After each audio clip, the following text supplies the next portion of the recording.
today. First one is, have you modified any of Seki's techniques?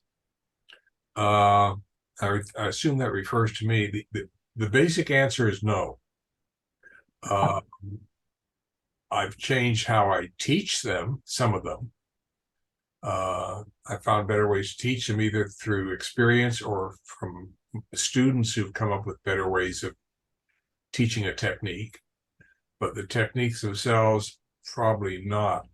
I do tend to use smaller circles than Seki did. And that's probably because of my influence from, I forgot his name. Got his picture in my brain, but I can't come up with a name. He passed away a few years ago. Bill Fromm? No.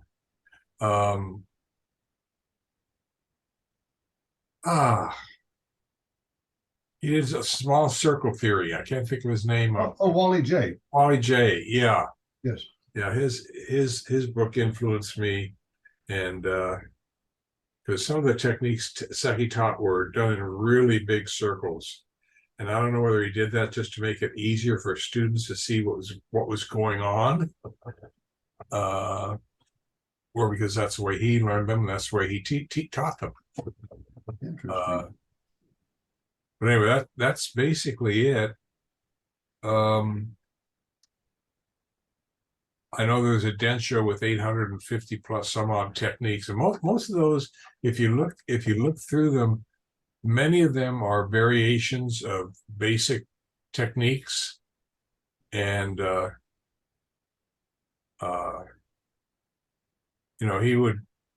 we never learned just one way to do something.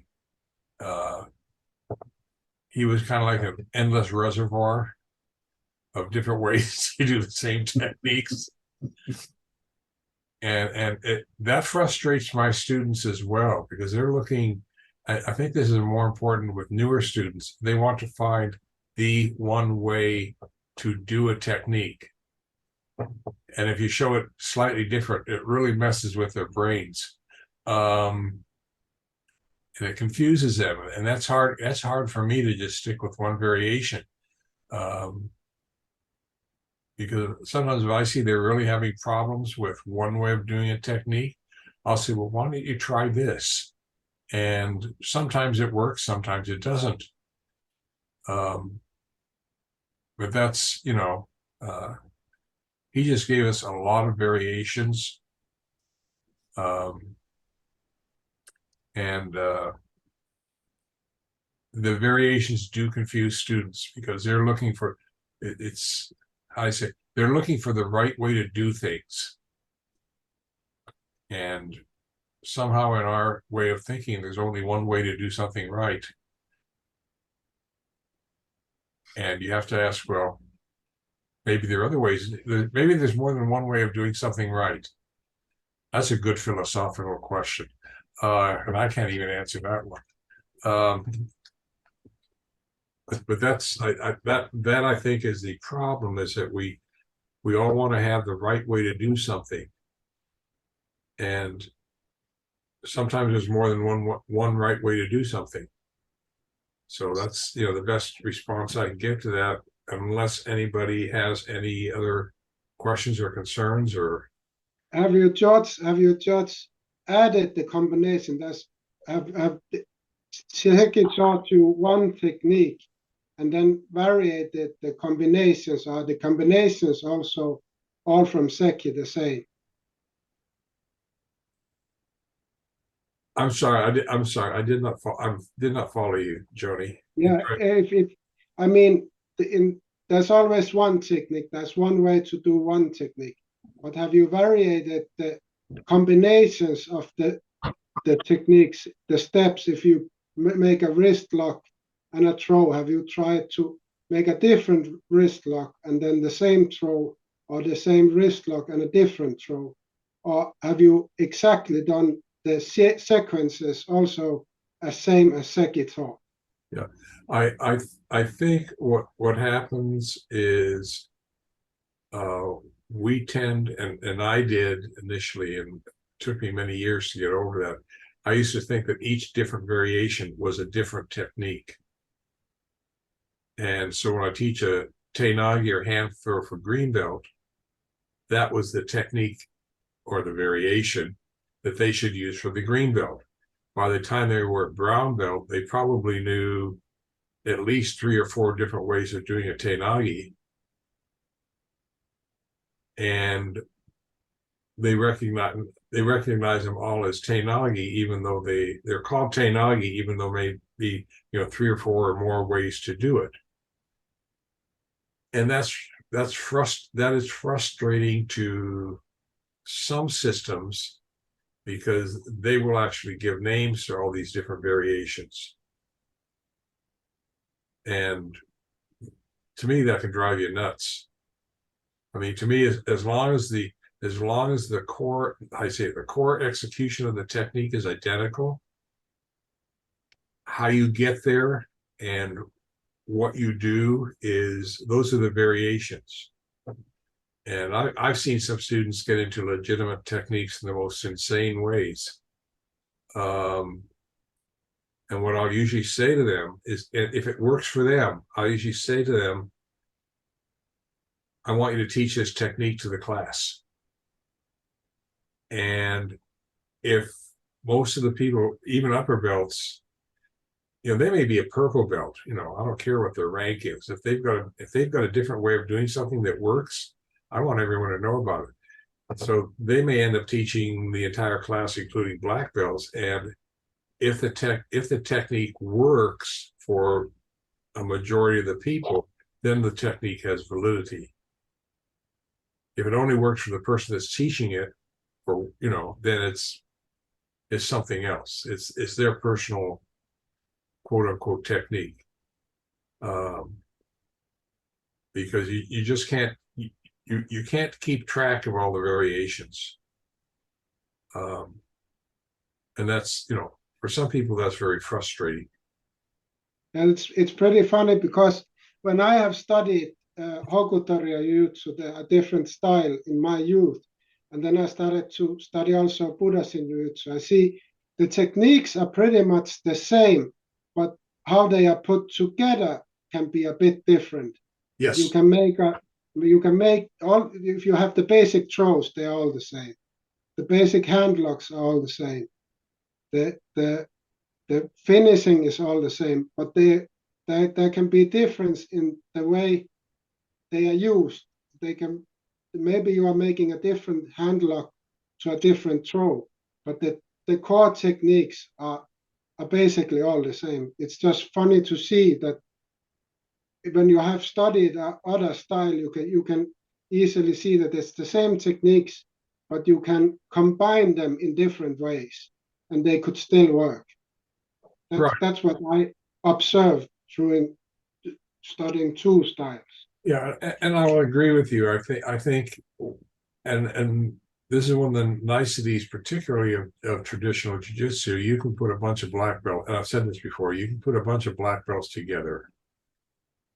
And once they get past the terminology in English and Japanese, or whatever other language they know, and you get past some of the variations in execution, they can all work out beautifully with each other, because they all have that same core knowledge and understanding. And that's, to me, that's what's one of the really nice things about the art, is that the similarities between different ryu far outweigh the differences.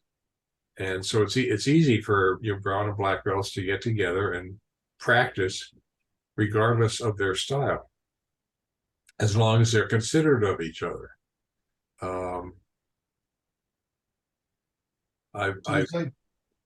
Pardon? If you were done with that point, I was going to jump in.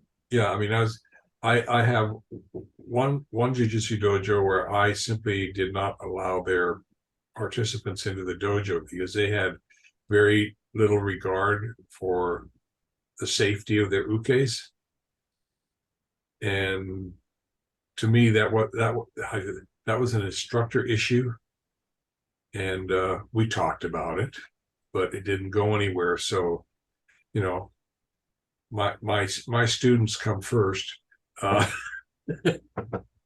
You know, so anyway, but you know, most I say in jiu-jitsu, most black belts are really work well with each other. And anyway, so what were we going to say? I'm sorry. Sensei, I was just going to go from very general to specific. Perhaps you remember a number of years back at Sankyu, there's a forward rear throw, a Mai Ushiro Nagi, and you and I went back and forth on this one so that I could gain clarity on the technique. And when I teach it the way that you taught it to me. And then once we've done that, I throw in a spin move, a floor clockwise spin move, so that when I go in with a double wrist and push back and grab, I then spin, bring their arm over my head. Instead of going down on my left knee, I go down on my right knee, and that forces them to the ground with a standing shoulder lock. And depending on how fast you do that and how hard you pull, you could do some really serious damage on the street. But we would go smoothly and slowly in the dojo. No one ever got injured doing it this way. And students like that variation a lot. So when I teach one, I teach the other simultaneous. And that's the only technique I can think of that we've varied. And the old jiu-jitsu books refer to that spin move as a spinner, which is like, okay, well, that describes it aptly. And you know, we're familiar with the four corners throw, and essentially that's what's happening with the four corners throw, but we're not necessarily going down to a knee right away. We might choose a direction and then go in that direction. But when I would teach it this way, it would be a forward rear throw, and we would go in the same direction they were coming at us, and just throw that spin move in and go down. The right knee works better in that situation because it gives them a better landing, a better landing field. That's okay. I'm okay with that. I mean, you know, it's if a variation works and it makes sense and it's relatively easy to do, you know, it's still a forward rear throw. I mean, because ultimately that's what you end up with. And I used to be very rigid in my thinking, but as I got more exposed to other systems of jiu-jitsu, I came to realize that, well, you've got your core technique, and then you've got your, you know, what are you doing to get there, and what movements are you making with your hands, and what's the attack, and all these other variables work into what the ultimate technique is, which is a shoulder lock rear throw, I think is what you're getting to. And if you were to do that full bore, the person would end up with a dislocated and separated shoulder, a concussion, possibly some back or shoulder injury. He's not going to get up. And that's why you do that technique very carefully and slowly. Correct. With the shoulder lock rear throw, though, we actually changed degrees. We changed direction such that they're going behind themselves, and with this they're still facing forward when you put that spin move on them. So you know, there's it has that similarity to a shoulder lock rear throw, and we still do a 180 degree, but the 180 degree is in the direction that they're already facing, as opposed to sending them down backwards. Okay. Yeah. Okay. You're still okay. You explained it at the time very aptly. You know, it's virtually 100% key technique. You really have to key in on their.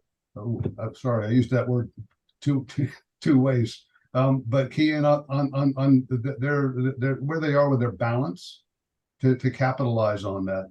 If we do it the traditional way. Yeah.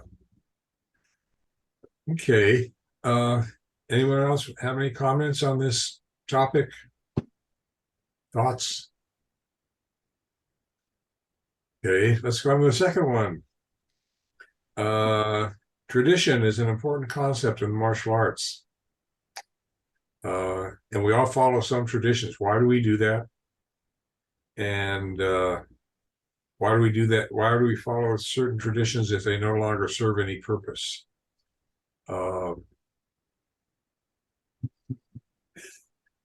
This is going to be a damned if you do, damned if you don't answer.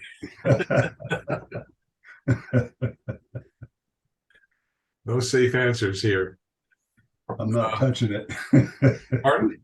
I'm not touching it. I think certain traditions have value because that's part of what any martial art is.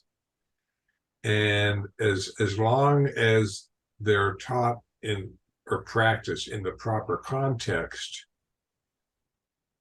it's okay. I mean, there are some sensei, particularly those at the higher level, who expect it if a student's going to address them, that the student must use all their titles before they finally say, "Sensei, may I speak with you?" Oh, Holy One. And there are other, and the other sensei that just go, as long as the student calls me, sensei. I even had kids in my econ class, because they knew I was a martial, they'd call me sensei rather than Mr. K or Mr. Kirby. It's just, how do you say, it's not what you say, it's how you say it. And if it's said with respect, that's what's important.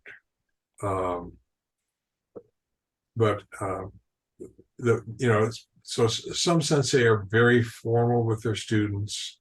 I think a certain level of formality is normal and to be expected. I think the bow in, bow out is another issue. Some sensei it's a simple bow in. Others do the bow in standing, then you go down on your knees and bow in, then you bow to the American flag, then to the flag of whatever country your sensei came from, and then you bow to a picture. You're all on your knees on this, you're rotating around. Then you bow to the picture of the sensei, and as I said before, the water fountain in the corner, you bow to that because that indicates peace. And then you are ready to bow out of class because you've taken up. I'm exaggerating here, but I have seen some dojo where the bow in and bow out is a really extensive process. And you really wonder, what's the purpose of it? I mean, how does it? Tradition has to have purpose, to me. And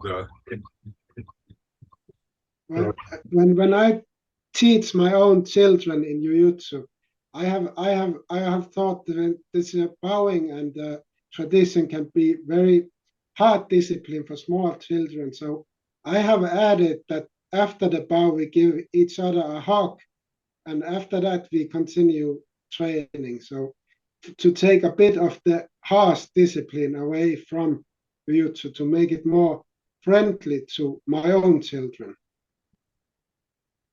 Okay. Is anyone else going to say anything here? Or are we avoiding this issue like the plague? No, it's it really has to do with how you define tradition. If you ask a handful of people, how they would define tradition, just in general, outside of martial arts, you'd get probably 5 different answers. And so that same issue comes into the martial arts arena. And so if you talk to somebody that's never done martial arts, they'll just give you a standard answer based on their definition of tradition. If you talk to people that have been in martial arts for a while, they're going to give their perspective based on martial arts. So it just depends on how you define tradition. I mean, you mentioned some of the formalities, right? So for me, I always say we run a traditional dojo, okay? Because to me, the tradition is basic manners, that you need to have in any type of a organized environment. This could happen in a church, this can happen in a dojo, this can happen in a business setting. There's basic protocols, mannerisms, and professionalism, that has to take place.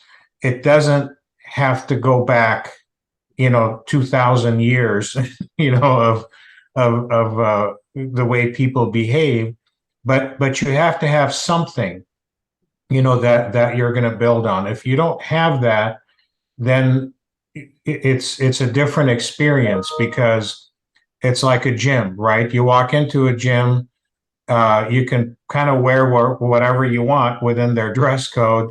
There's no bowing, you don't have to say hi to anybody.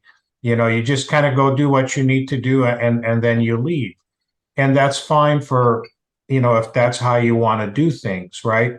But if you want to build character, if you want to build, a responsibility in people, ownership, camaraderie, sportsmanship, this kind of stuff, you have to have some things in place that we would probably call tradition. Even, when I played sports, you shake hands with the other team, before and after the game, just basic protocol, things like that. Now, there's another side of this that I think gets lumped in when we say tradition, and that's the way we train, and that's the way we practice. And I think this is where things go sideways, with a lot of martial artists, because there's some people are in love with, the way things were done, hundreds and thousands of years ago.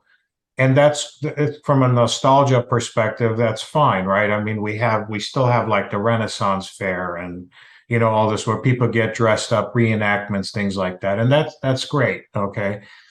But how much of that dress, how much are of those tools, and how much of the way they did things really apply for today, other than a novelty nostalgia, type of a effect?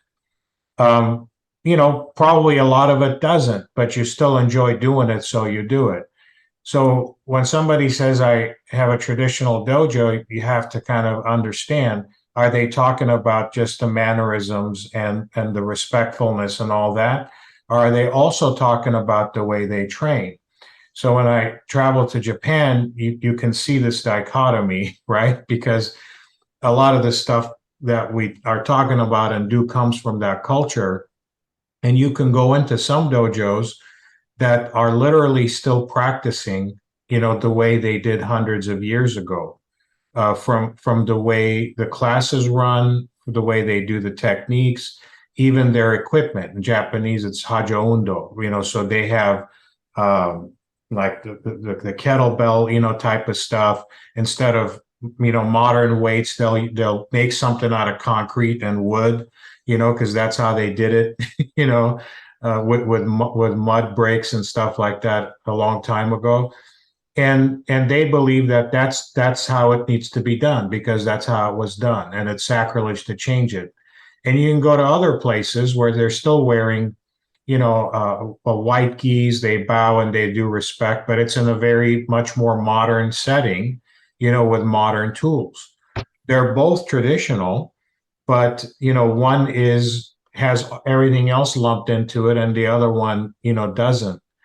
And so you have to look at it within its context. So for me, I can just speak for me, I believe, in the traditional stuff, as far as, the mannerisms and the protocols and things like that, because otherwise you risk creating bullies and people, it's like teaching somebody how to shoot a gun without a safety course and some protocols, on how to be safe, when you go shooting.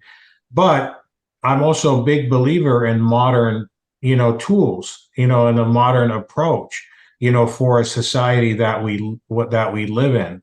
So in our dojo, you'll see kind of that dichotomy too, because we're training for today and for tomorrow. We're not stuck in the past and the way, things were done. But some of those, let's call them cultural observations, still have value today. In fact, I believe they have more value today than they ever did. Because in the past, if you lived in those kinds of places, those formalities would be normal, outside of the dojo. You would still treat and behave with people the same way, or at least very similarly. Now, that's kind of, out the door.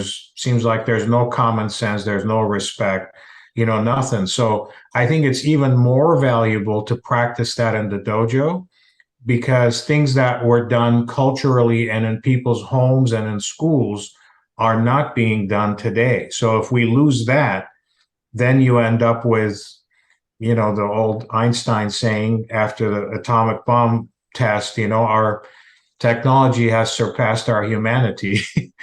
So that's a bad place to be, for human beings.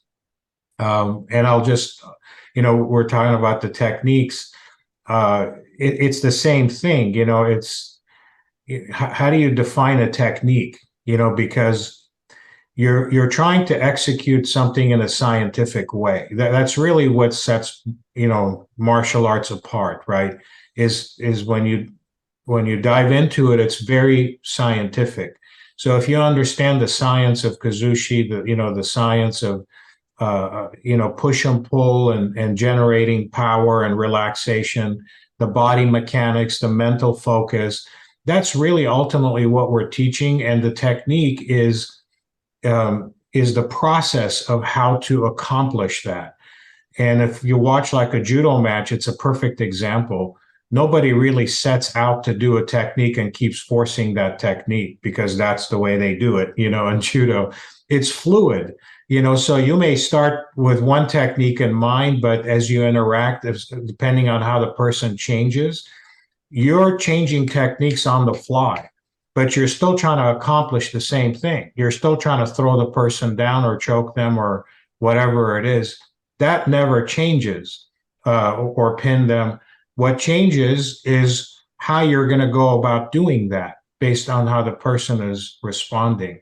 And this is to me, the big disconnect between kind of modern day MMA type of, training versus what we call tradition, because tradition, once you go beyond the formalities and say, this is the way the technique needs to be done, what happens to students, at least for the first few years, until they gain a better understanding, is they get fixated on this is the way to do it because this is how our system does it. So I'm going to force this, and if it's not working, then the problem must be me. So then they just find different ways to force the same thing, to happen, rather than thinking, what am I trying to accomplish?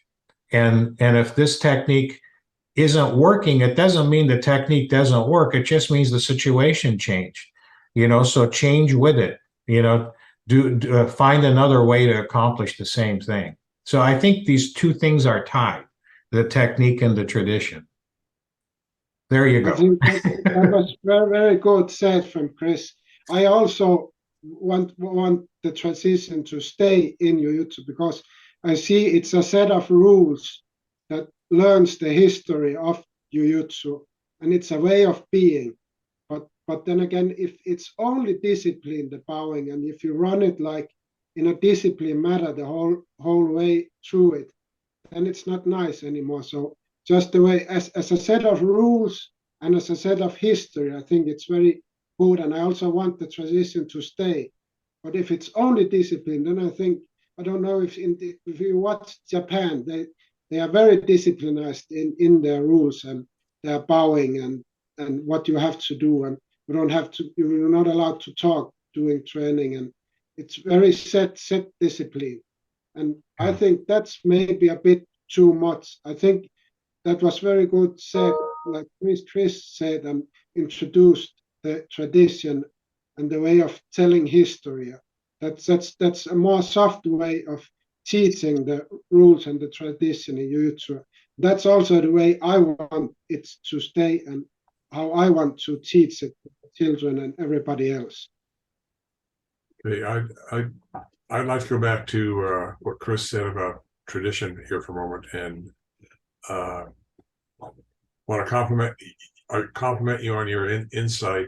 As far as tradition in the we consider ourselves a traditional Japanese jiu-jitsu dojo, and I think for me, as Chris has said, is you have to have.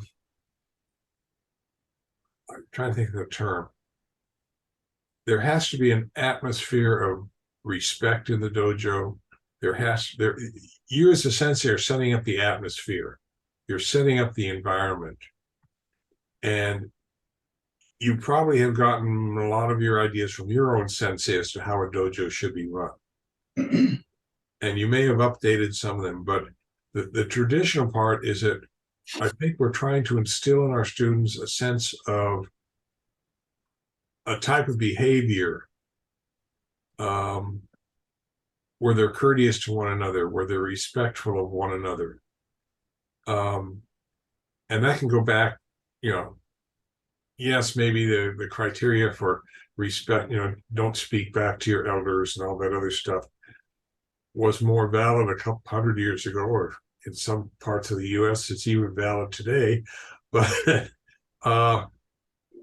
the point is, if you do things in an atmosphere of courtesy and respect, and this is the norm, then hopefully your students will carry that outside the dojo.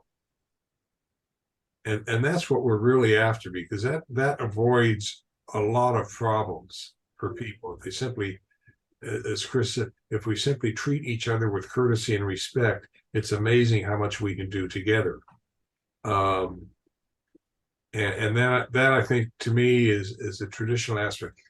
Yes, we wear the judo gi. Yes, we use the Japanese terminology, which for the students, and it was for me, ultimately becomes easier to deal with than the English terminology. You learn, the different ranks. You learn a certain exceedingly limited amount of Japanese, but that's part of the game, so to speak. But those all become parts of the tradition of the dojo or the art. If you go into another dojo, I'm sure you do, but do you automatically stop at the door and bow your head? Yeah. I mean, I also do it. Yeah, if I walk into another, that's the first thing I do. And the person, usually the sensei or someone whoever's watching, knows that I'm a person of some experience. They don't know how much yet, but you do it as a sign of respect for the dojo. And I think that's when we're talking about tradition, I think to me, that's what we're really talking about is what kind of attitude do we want our students to have about themselves, about their martial art, how they treat each other, and how they treat others outside the dojo, because somehow all of those things become our responsibility as sensei. Sensei, if I may jump in here just Yes. for a moment. I'm listening, and something Chris said really hit home, and that is that tradition can help us it can help prevent us from training bullies. Tradition would be used to instill respect, but both respect for others and hence respect for self.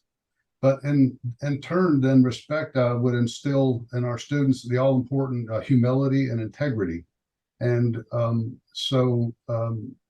as you guys talk, I'm seeing tradition in a way I hadn't thought about it, and it's interesting because people ask, what do you teach, or and I say traditional Japanese jiu-jitsu. I don't even think about it. The words just flow out of my mouth. And here, the word tradition is being examined at a level that I don't normally go in my everyday thinking. So I thank you guys for sharing so profoundly. But it seems like there's a train. There's a chain here. Tradition leads to respect, leads to instilled humility and integrity in our students, and hence ourselves. Yeah, and I would add, this came up with me and Dave Basil, the president of the AJA, in the last couple of weeks when we were drafting something for, I guess, consumption of the rest of the AJA, and I used the term traditional jujitsu in my draft of it. And Dave thought Japanese jujitsu might be a better term.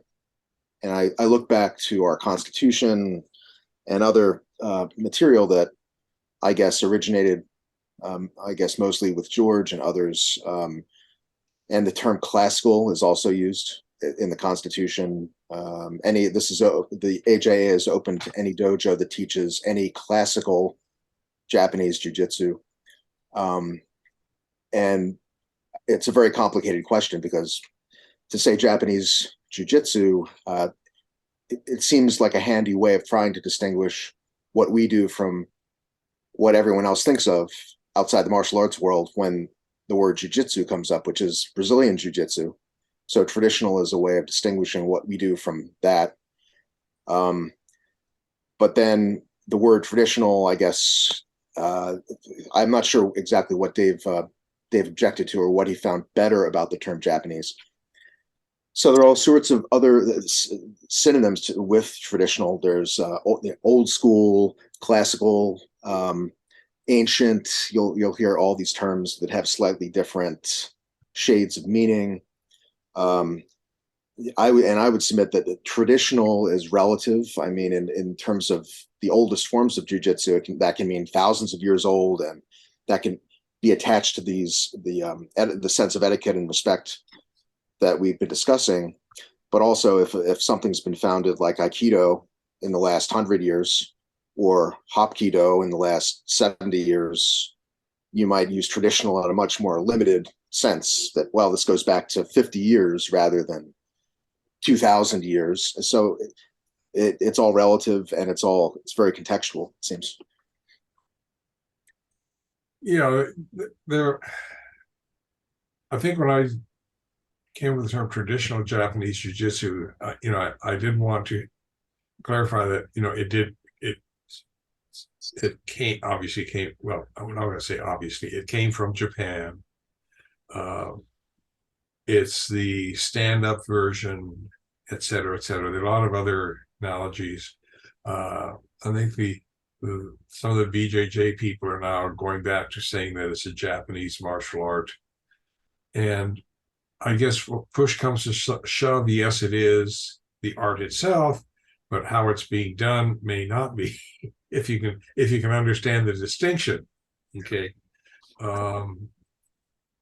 So, for me, that was the reason I went with traditional Japanese jiu-jitsu, because I figured it had to be defined in some form or manner, because there are a lot of places that say they're teaching jiu-jitsu, and they aren't. They may be teaching judo, or they may be teaching a small part of jiu-jitsu based upon what they know. And then you have what are called homologous certifications, where it says, you get this rank, Shodan, in judo, aikido, karate, and jiu-jitsu, therefore jiu-jitsu. And so that's why I did that many years ago. It was an attempt to clarify what type of jiu-jitsu we were referring to. And most jiu-jitsu organizations in the US are traditional, if push comes to shove, are traditional Japanese jiu-jitsu. even though they may have, different terminologies and different constitutions and bylaws and all this other stuff, it's still basically all the same stuff. I don't mean that in a derogatory or negative manner. So that's why I did that. So Yes, you'll sometimes see the distinction between pre-Meiji times, which is what, late 1860s, yeah, where everything done before then is Koryu or classical old Japanese stuff versus everything after that.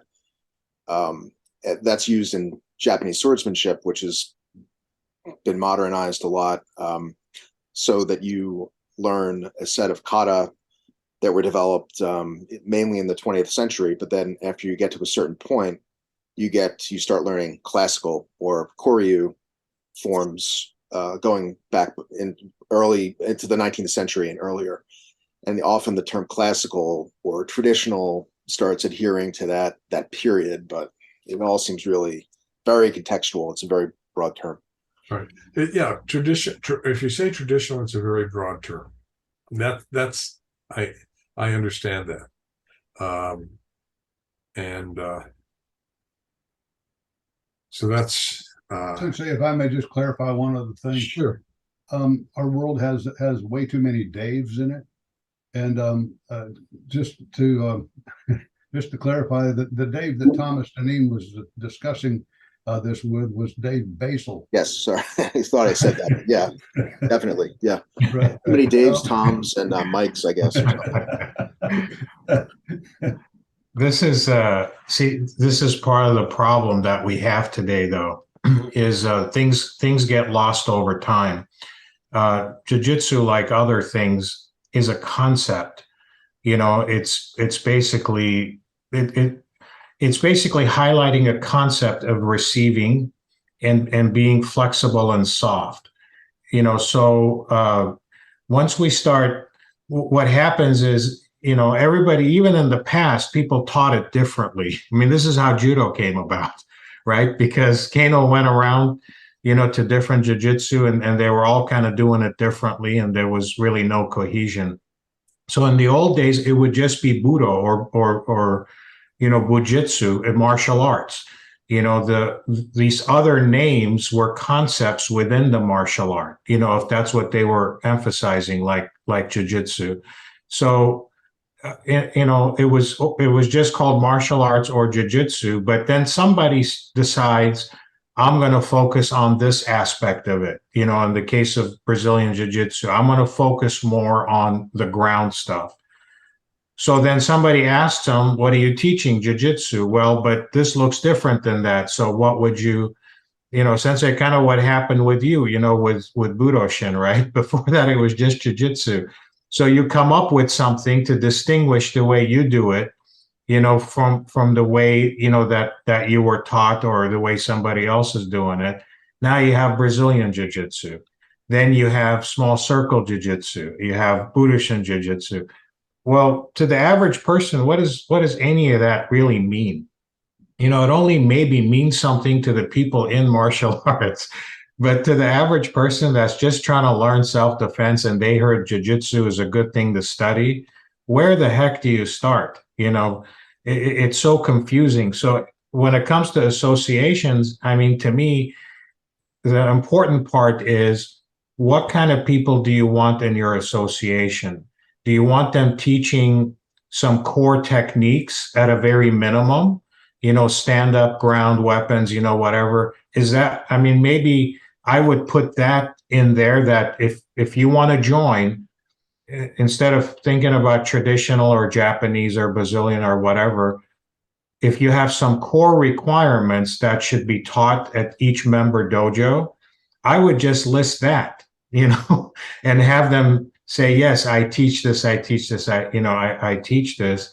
Then it's all jiu-jitsu again. I mean, to me, that's how you bring people together, rather than, the modern, the MMA, the traditional, and this and that. It's really, all it does is it just confuses people, I think, and it just divides people. I I'd say would, I like to add in a little bit. okay. There was a whole lot that was said by everyone that takes me in a lot of different directions. But let me try to spin it back to the original topic of, is it important for tradition inside the dojo? And with all due respect for everyone, I believe that it absolutely is necessary to continue with tradition inside the dojo. Not that anyone said any different. I feel like the reason why we're doing things, and I think Chris had really kind of focused in on the reasons why we do those things, and to establish an infrastructure of who you're trying to be able to teach. And then David touched on one of the topics that he has said, and looking at humility. But when you look at just one area, whether you're not trying to say, okay, I'm going to eliminate bullies, you're really trying to focus on the qualities of Bushido and what you're doing with that. And, and continuing with tradition allows you to instill those qualities in the people that you're teaching, that you're training. And, to have those qualities allows you to continue with your path in a martial way. So I think that's extremely important. And, but it's also important to continue to evolve in your art, in your style, in your system. So where some of the tradition aspects may not necessarily be something that you should continue to do every single thing, every way that it was done in the past, those things can evolve to where you can instill the code of Bushido and instill all of those qualities. As far as jujitsu, when you're talking about jujitsu, that wants me to jump into a lot of areas. I mean,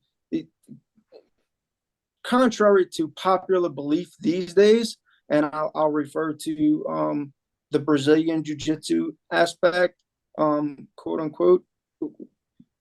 Well, regardless of what you're doing in any system style, it's my belief that those things are just a fraction of what jiu-jitsu is.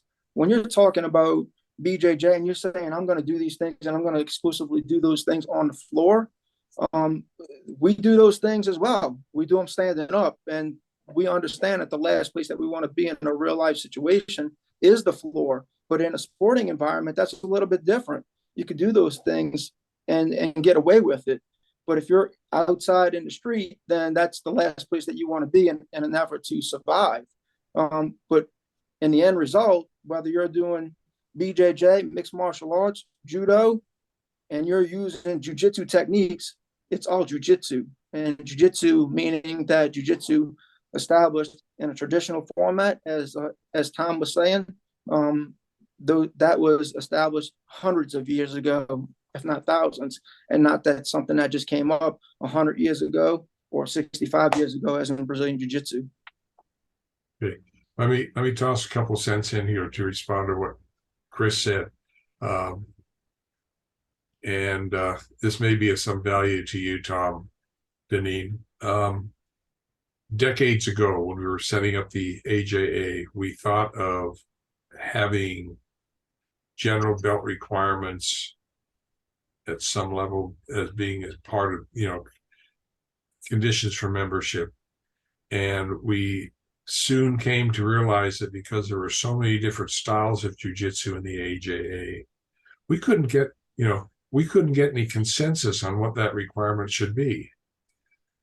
Part of it may have been a vocabulary problem in English and Japanese. But it's, and I'm not saying it can't be done. And I think if there is a common core, it does help unify an organization tremendously. And I think ideally it would be a good idea. But because different styles teach different techniques for different belt levels, some don't teach. I don't think we have any in the AJ right now, but there are some styles that will teach only kata until you become a black belt, and then you can start learning self-defense. and that to me is not traditional. But they will argue that it is because we're teaching the art. So that's a challenge. That's a challenge for the AJA. It's kind of like the issue we had with honorary titles, and that had a much quicker death than belt requirements. And I think, Tom, if you look either in the Constitution or some of the bylaws someplace, there is possibly a statement, or there is a list of common techniques that should be known. I don't know whether it's in the material that is in the not in the Constitution itself, but it's in some of the supplemental stuff that either Mark Jordan made up decades ago. So it might be worthy just looking back at some of that stuff just for reference, because nothing is permanent except death and taxes, and death is questionable. So it might be worth looking back to see if there's something there's a foundation for what you can move forward with. Definitely, and this thinking extends to honorary titles in the case of Renshi, Kyoshi, Shihan, Hanshi, O-sensei. All when you read various descriptions of them in Budoshin material, they're fairly fine distinctions: master, teacher, high ethical, personal ethical qualities. But where those distinctions lie, because those titles aren't directly connected always with a particular rank, that's to me even a little more amorphous. And it's not because you didn't describe them well; it's because they're just not. They're by their nature kind of not definable in a hard-edged way, the way that other things are. That if you say that knowing X number of techniques and at this level will get you to this level of black belt in Budoshin, to me that's clear cut, versus these more abstract qualities. So yeah, it's we when we made the decision not to get involved in honorary titles, we said, okay, if a system wants to have honorary titles, fine, we'll respect them, but we're not going to get involved, because if one system you give Renshi at one rank and then another system uses it at another rank, the first system is going to say, hey, why are you giving this rank to a person in a lower dan grade? right. It's just it was a Pandora's box. We said we're not going to do this. But if that's part of the tradition of your RU, fine, we'll respect it. And yes, I agree that the honorary titles, the definitions are more, how do you say, ethereal, abstract, subjective, all these things that you should not be using to measure a person by. Right. That's It's an opinion thing. no question. Yeah, that is absolutely right on. And yeah, so many of these, and this touches on a discussion I guess we had a couple sessions ago about the nature of black belt, what black belt really signifies, or Yudansha level, and how variable that can be from all the way from a 10-year-old's black belt at that person's having been able to do a certain number of techniques without their moral character really being formed at all yet. So having maybe a purely physical way of using black belt to describe something versus something much more abstract, where an adult getting a black belt in a serious system has some kind of moral, usually has some set of ethical qualities or some set of expectations in representing their school, that if they violate them, they get in trouble with their school, or there's some other aspect. And then as you advance in Budoshin, there's the more public spirited side of being a Yudansha. So it's incredibly subjective. And for somebody to say I have a black belt, to me would invite the question, well, that's wonderful. What did you do to achieve that black belt? could you tell me the context of what you've done? And the same thing for titles. Like, well, what does Kyoshi mean? Well, I've taught jujitsu for 20 years and I've done this and then you understand what they signify, but otherwise it can mean virtually anything. Okay. I'm just jotting down some notes here.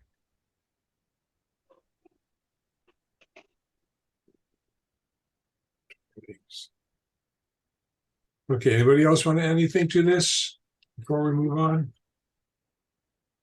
Okay. Next one is a fun topic. If you have the list in front of you, which is training against knife attacks. You're really going to have to shift gears here. And it was soft rubber versus hard knives, wood or real knives, static attacks, which is the knife is just standing out there, versus dynamic or moving attacks. I think the first one essentially deals with in terms of training, what type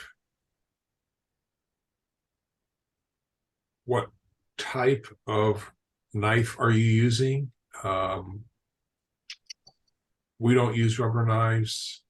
They break too fast. They last maybe an hour in our class if we're using them. Maybe 2, they break at the hilt. Wooden knives, we've had to, what I've done after the first student got cut many years ago across his palm, I file or sand down the tip of the knife to make it really dull. And that's, plus students tend to be more careful with them because it's a harder object. And the other criteria I have to follow with rubber knives is do not let go of the knife. If you're in the process of being thrown, because those knives can hurt. They can go through a window. They can do damage.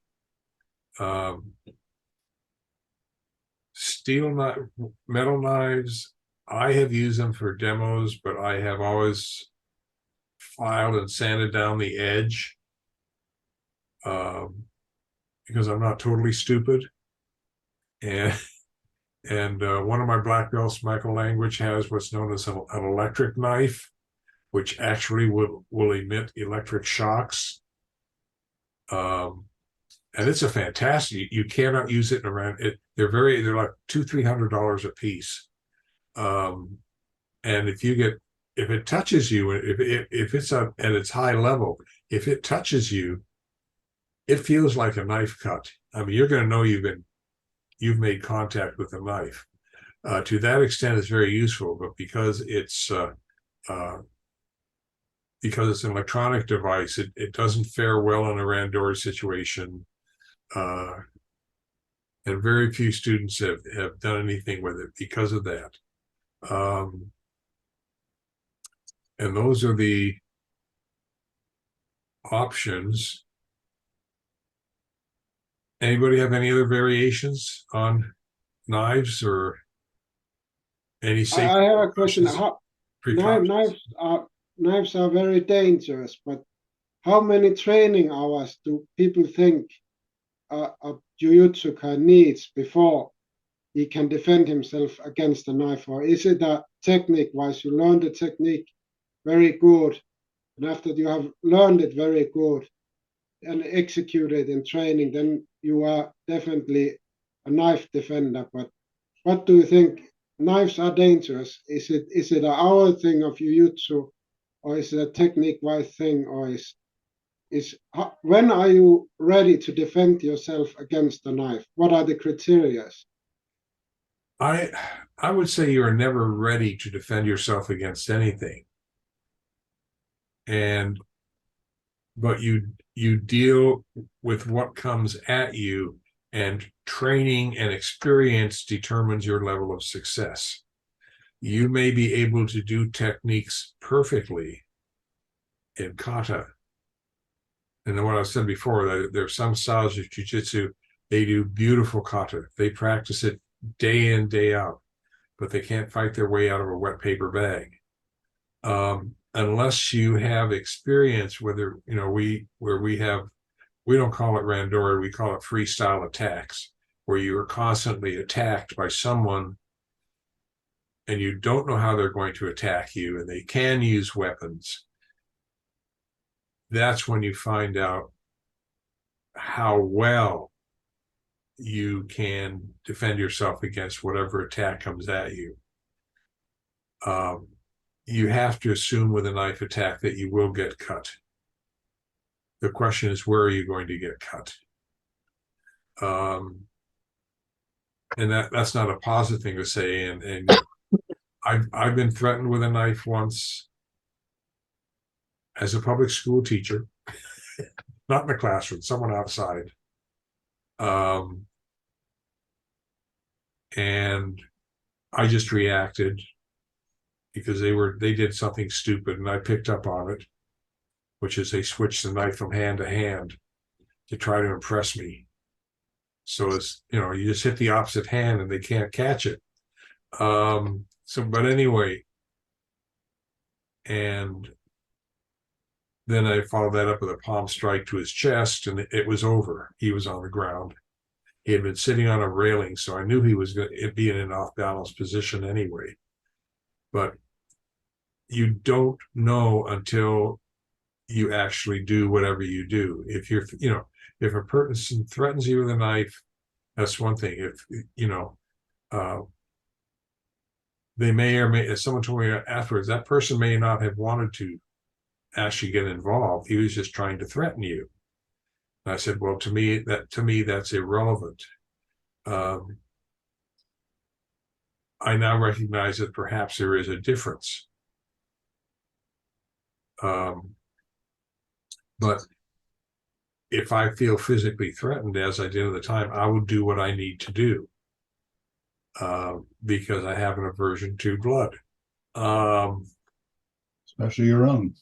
Especially my own, right? And you know, you don't really know what you can do, and this has happened with students of mine that have been involved in street situations. I've had a couple that have been, you know, threatened with a knife, and they come back to me. They were successful, obviously. They come back to me with one, they did not realize the technique would work, and two, they're really upset that they injured the other person, such as a broken wrist, concussion, broken ribs, things of this sort, because that was not their intent. And one of the topics we're going to get into later, and I think we touched on it last time, was PTSD. And we talked about it mainly in terms of military, but it also affects anyone who's in a physical confrontation that is, quote unquote, off the norm. And it took some time to get them back to realize, you know, a number of discussions, that they were okay, they did nothing wrong. I would have them tell the experience to the class. Because how do you say, the person has to have a way of getting it out of their system. And so, but that's not the attack stuff. To go back to what Joni said, you don't know what you can do until you have to do it. And if you've practiced and practiced and practiced, not only learning how to do the technique correctly, but being in a situation where you're randomly attacked and you don't know what the attack is going to be, that really forces you to develop your, for lack of a better phrase, your mushin. Because you can't rely on conscious thinking. You know, I have to block, I have to step back. By that time, you've been cut 4 or 5 times. So it all has to be automatic reaction in a street situation. So I can't tell you when you're ready. Sensei, I like to anytime I'm talking about or working with any type of edged weapon, I think it's extremely important to strongly emphasize the reality of those situations. The first thing that I say is to anyone before even any instruction is started is that if you're faced having to defend yourself against somebody with an edged weapon, knife, whatever it might be, a broken bottle, right? That you exhaust every means of avoiding confrontation possible. I mean, if you can turn around and go in the other direction, that's the absolute best thing to do. And then if that's not an option for you, if you're surrounded and you know that your life is on the line, that's when you know that you have to defend yourself against an edged weapon. So the next part about getting into defending against an edged weapon would be to understand what those things do and what they can do. Most people think that even regardless of how much you train, regardless of how much you practice, most people never understand the sense of urgency it is in an effort to be able to defend yourself against an edged weapon. Do you actually know what a knife can do with a single cut? Have you seen it just because you saw something like that in a movie? Or do you truly understand that when somebody truly has intent to do harm with an edged weapon, especially a knife, that it's just not something that you can say, okay, I'm going to move on. If you get cut, whether it's on your arm, your finger, or whatever, those things go to the bone. And it's not just a little bit of blood. You're talking about probably a wide open gash. Can you even respond after that? Because your body may not even allow you to, depending on who you are. Like if you don't recognize the danger that you're in with that, do you understand how that might feel? And then adrenaline will kind of take over and do some things to help out with that. But what do you do when you look at your own arm and you don't see just like a little paper cut or even a cut that you can withstand, that you see something that you're looking straight at your own bone and tendons are cut, and can you still even respond and react? And then with training with knives, when I get there, I like to try to use a couple of different things once we get past all of that. So once I say, look, you understand that your life is on the line, you have to defend yourself. There's a couple of different tools that I like to use. I do use the rubber knife, this one and a black one. And these are pretty good to use, but they don't give you the real life feel of if you're using a metal one. And obviously this is a training knife. So, but you get a sense of, you get to feel what the metal is when it touches you, but it doesn't cut you. And in both case scenarios, and especially when adrenaline is going, even in training on these, you may not even know that you were hit with a knife. So I like to use sidewalk chalk, put that on it just to demonstrate how many times somebody was touched with one of these weapons when they're trying to defend it, because they may not even recognize it. And then you also have to remember that if you're having to defend yourself against somebody with an edged weapon, if it's the novice person, you're lucky. If it's the experienced person, you probably never see the blade ever until you've been cut multiple times, having to defend yourself. And then of course I do, as you had mentioned, I do use the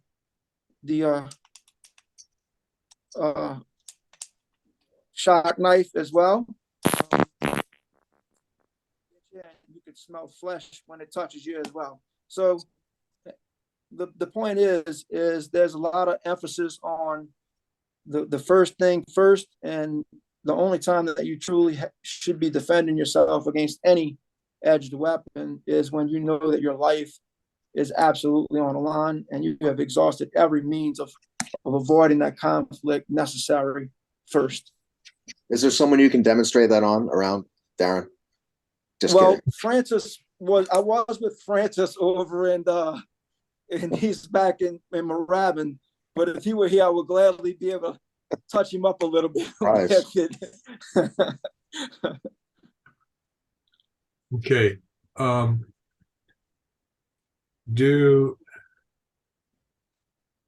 We sort of got sidetracked off the question, which is training against knife or edged weapon attacks.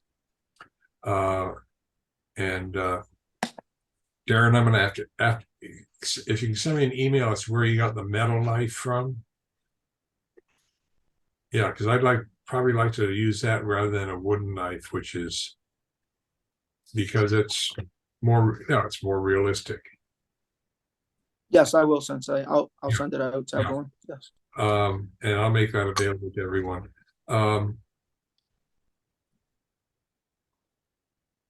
It says training against a static, still versus dynamic moving knife.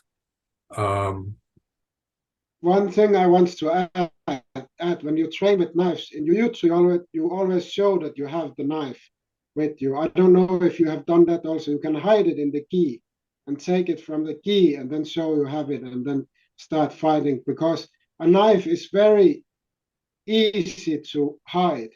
So if somebody makes a move to take something, you will have the possibility to block the knife before the edge is in your way. So I want to add one thing: hidden, defending yourself against hidden knives. That's something that's very, I think, should be thought of, because that's it. When you make the move for something, a pistol or a knife, you can hide it. How you defend yourself against that. Joni, most of the Filipino martial artists that do knife work, you'll never see the knife ever until you've been cut multiple times. Ever. You'll know because you see blood, but you won't see it before the attack happens. Yeah, I've also trained with people who are very good with knives. They have a special way of holding the knife. They Yes. just cut you very fast in every section, so you don't have the possibility to even move your hand a bit forward. So if you have a static knife, then I would say then there's possibility to go for the move. But if you have a fast moving knife with two blades on sides of both sides and you are very fast with it, then it's almost possible, if you do it very fast the whole time, to even catch it. Okay. And you can also hide it in your sleeve and use it from the sleeve and so on. That's very fast. And so knife attacks, they are very dangerous. But I don't if people have some ideas how to train against them, then I'm very interested. There's multiple ways of hiding knives, and people with knives are very fast. Those who train with knives. I will usually have my students that are lower rank have the knife with the blade out. Okay. So if this was a knife or flashlight, whatever, it's out. But upper belts, all they're gonna see is this, maybe at their side, and the knife is there, and the slash will come across this way, and then it comes out and goes back. Okay, and it's part of the effective training is to know what to look for before the actual attack. It goes into trying to read their body language to some extent. For the same thing, if a person is making, if their hands are down their sides or both hands are in a fist, the odds are pretty good that they're probably going to come at you with a hit. If one hand is open, the other one is clenched, as I had it before, odds are they have something in that hand. Worst case scenario, a knife or something else, edged weapon, you need to assume that's what's there. Okay. This is for your own personal safety. But there are things you as a sensei need to be teaching your students, in terms of body language, because that can sometimes, number one, it gives the person who's theoretically being attacked some clues as to what might happen. And they may be able to respond proactively. And it may just be a matter of taking a step back or two. And this is beyond, as Darren said, if you think your life is being threatened, anything you have is not worth keeping because it can be replaced. You can't. And you do that because that's the intelligent thing to do. But you need to be aware. One of the things students need to learn is body language, because that is so important. It's an important tool, and a lot of martial arts don't cover that.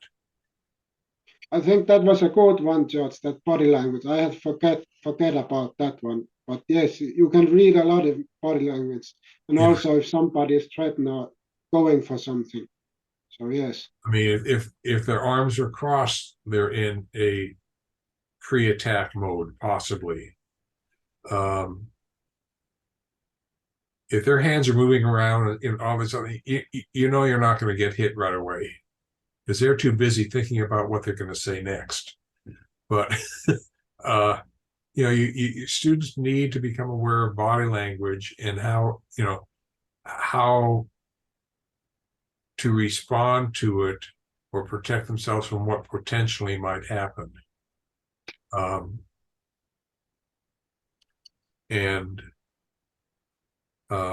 We usually do not deal with static still attacks. Or what I will say is, for lower ranked students, they don't really get into knife until, well, green belt they don't. 5th Q, I might start teaching them knife defenses, but they've learned them, some of them now already, for other types of attacks, not including a knife.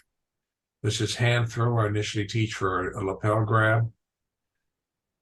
But usually by 5th Q or purple belt, they've got that hand throw down relatively well. And then I throw in the knife.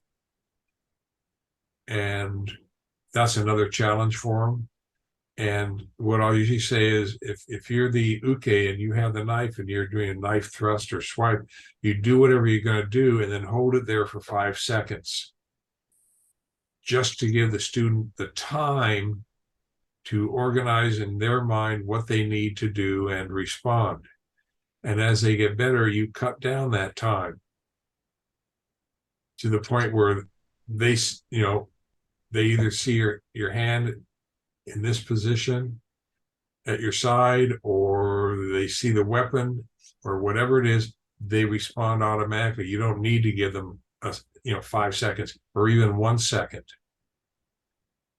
You can swipe and retract, and then that gives them some self-confidence. And if they practice that enough at that level, then ideally it becomes an automatic reaction, and that's what you and they are after. And it's one thing to use a Teinagi or wrist lock takedown or anything else for a knife attack on a belt exam.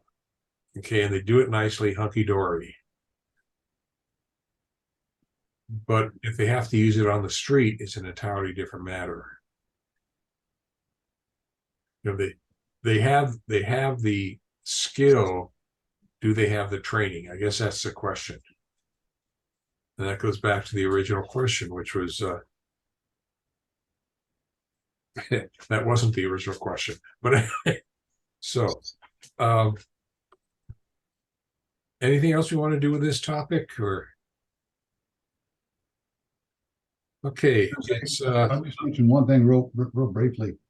In our dojo, I bring white t-shirts and washable marker, set of washable markers, and people don a t-shirt over their clothing that they wear under their gi, and then they knife fight.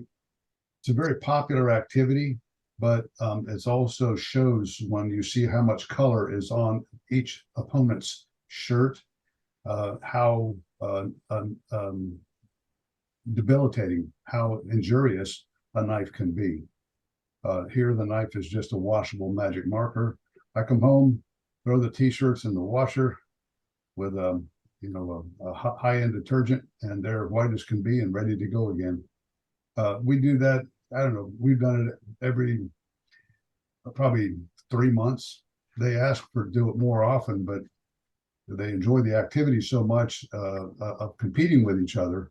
But it all has to be prefaced and finished off with the explanation of if you have an opportunity, like Darren says, run. Do not face a knife if you don't have to. Right, and that's the best advice. I mean, you don't face any situation if you don't have to. And if they have a weapon, even more so. I mean, a person can kill you with one hit if you fall back and get a concussion and, you know, suffer brain injury or something of that sort. So, you know, you avoid the confrontation if you can. And you do what you can to avoid the confrontation. Okay. Thank you everybody for that. I think it was me who asked for the question of getting this topic of knife. I asked it that way because nowadays there is so many. I have even heard youngsters at children's school that runs with knives. They are out when they are out at the clubs and something like that. So I just wanted to highlight the danger of nowadays of knives and just wanted some inputs from other people also. So many thanks from everybody. Right. It's amazing today how many people do carry knives. It's amazing that I know different states have different laws pertaining to knives. I know in California, and Chris may be able to answer this. I think the legal length for a concealed knife blade is 3.5 inches. 6 inches open. Yeah. 6 inches open. Yeah. And, you know, and that means, you know, but if you know what you're doing, you don't need a 3-inch blade. I mean, how long is a razor? How long is a razor? A single edge razor.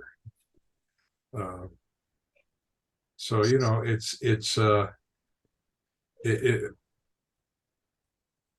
you have to assume that if you see certain, so I go back to the body language. If you sense certain body language, you have to assume a weapon for your own safety until you know something else. That's why in many cases, police assume a person is armed, and it may not be the correct assumption. They assume they are armed until they see the weapon, and then they know one way or the other. You have to make certain assumptions for your own personal survival. And you know, at the junior high where I taught at, we had no qualms in certain cases of patting a student down. We always had another adult teacher present when we did that for our own legal protection. But that was not an uncommon thing. And there are a couple of cases where we had males stripped down to their shorts because we suspected they were selling drugs. And yes, inside, you could, as they took off their pants, you could see inside their pants, they had various pouches for their nickel and dime bags that they could easily pull out. It's amazing. You know, and those tend to be pretty serious offenses, you know, when if you're selling drugs. But in terms of your own protection, you have to assume the worst until you know something better. If you find yourself in a threatening situation, you all say, okay, something has gone south here. I need to be somewhat proactive here to defend myself. I can be polite, I can be calm, I can try to be friendly and cooperative, but I still have to be aware that this person is a potential threat to me. And once you have taken that psychological position, then you're in a better place to protect yourself if something should occur. And if nothing occurs, so much the better. But okay, if you are good in jiu-jitsu and you get the knife hand, then you can be the winning side very fast. But getting the knife hand, that's the crucial part of the whole thing. People can hide the knife, people can stick with it, be static with it, but getting the knife hand fast, then that's the thing I would go for. If I was pushed to the situation that now it's go time. Johnny, the knife hand can change in a split second. Yes. So even if you get the knife hand, you still need to know that can and does happen. And training. Okay, I haven't thought about that. Yeah. Yeah, the knife hand can change. The knife hand, your prime concern is your prime concern is trapping and controlling the knife hand. That's your number one. If you can control the knife hand, then you can do whatever else you need to do. If you can't control the knife hand, then you're just out of luck. That applies to any weapon except a handgun or rifle. And for that, you need to control the weapon, because it's too hard to control the trigger finger. I'm not trying to be facetious, but anyway.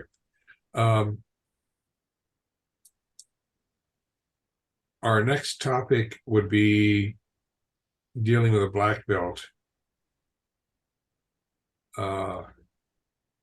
We want to leave that for next time, or? Yes, that's a big topic, Sensei. It's a good topic. It deals with, is it a very dirty white belt, which is tradition? Is it a teaching grade? Is it a bunch of certificates on the wall? Or is it a way of life? And it all depends what you want to do with it. Anyway, so we'll stop here at this point. This is the only, I don't know if you got my other email, this is the only Zoom meeting we will have this month. I canceled out the one that's scheduled for the 10th, I believe. Today's the 3rd, no, it'll be the 10th. That would be the 17th, I think. Is that correct? Yeah. So the one that's scheduled for Saturday, December 17th, thereabouts, that one is canceled. And the next time we will meet is, let me check my calendar here for just a second here. Saturday, January 7th. So you're going to get a few weeks off for good behavior. Sensei, this and everybody, this may be my last one for a while. We're starting a class earlier, just due to demand in January. So I'll try to join in when I can, but I'm going to be tied up at least through January, February to get that going. So happy for you. You'll be missed, Chris. We look forward to getting you back whenever you can make it, for sure. Yeah, I'm not gone forever, but yeah. Thank you, Chris, for your comments. All right. Well, Merry Christmas, guys. Merry Merry Christmas. Merry Christmas. Happy New Year, everyone. Yeah, Merry Christmas to everyone. Have a wonderful Christmas. Happy New Year. Be as kind as you can be to everyone. And we'll see everyone on everyone. You can be good with the knife hands on the turkey now. You can be good with the knife hand on the turkey now. Okay. Anyway, and take care, and I hope Santa Claus is good to all of you. It's good. Thank you. Take care. Bye, Bye. everyone. Okay, Okay. bye. Very good. Take care.